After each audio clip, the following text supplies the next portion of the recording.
When an Abbey student gets a 6 by 8 inch orange slip in their mailbox saying college counseling in daunting black bold letters at the top, they realize that they are quote-unquote growing up.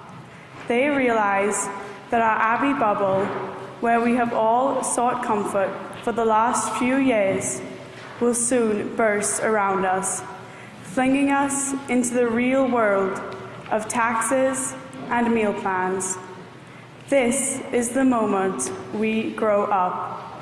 That, and realizing that our dream college's 6% acceptance rate renders it, and I quote Miss Smith, an astronomical reach to get into unless our name is Carl Jackson or Jessica Yang.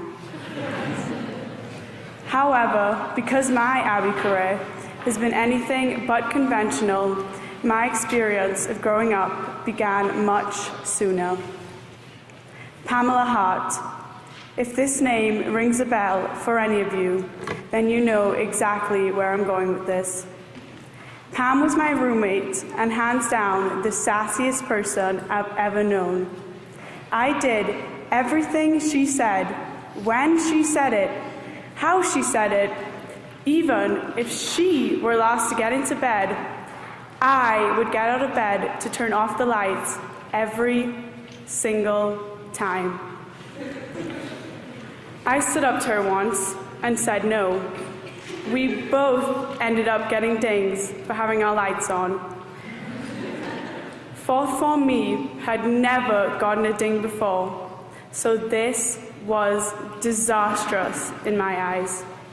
I soon realized that leaving the lights on was no big deal when compared to the time Lizzie poked Miss Bradley on Facebook during study hall.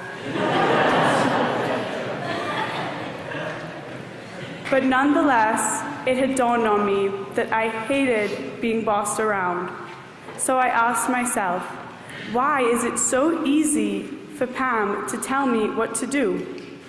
I realized that it was either my age, 14 at the time, or that a slight breeze would most likely blow my 92-pound frame away, or that my legs would snap if I tried to tackle any of the 8th graders we played in JV soccer.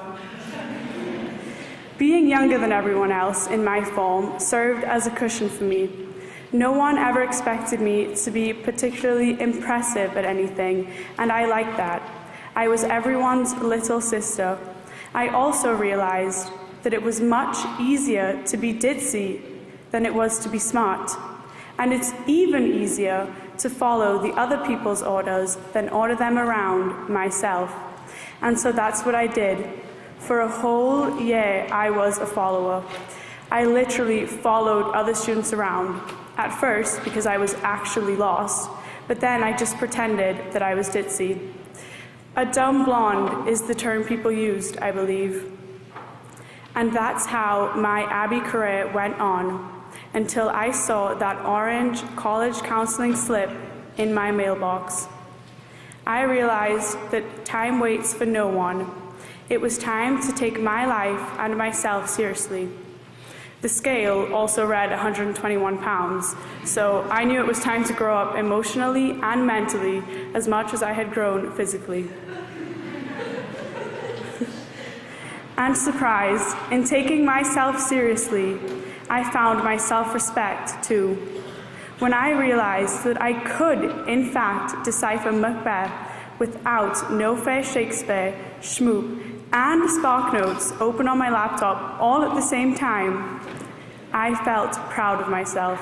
I no longer had to hide behind my youth or airhead personality, because I wasn't that young anymore, and I never was an airhead. I realized that I had goals. I wanted to be a true leader and to pursue things I am passionate about, like Human Rights Club or going to law school. What I'm trying to tell you all is, you don't need a sassy Latina roommate to force you to find your own spine. You don't need Faith and Life class to ask yourself who you are, where you are now, and where you want to be. It is so easy to hide behind a front, be it your age, your looks, or even your lacrosse stick, instead of really asking yourself what matters to you, what makes you tick. For me, it was confidence and aspirations that I wish I had found sooner. So ask yourself, what is it for you? Thank you.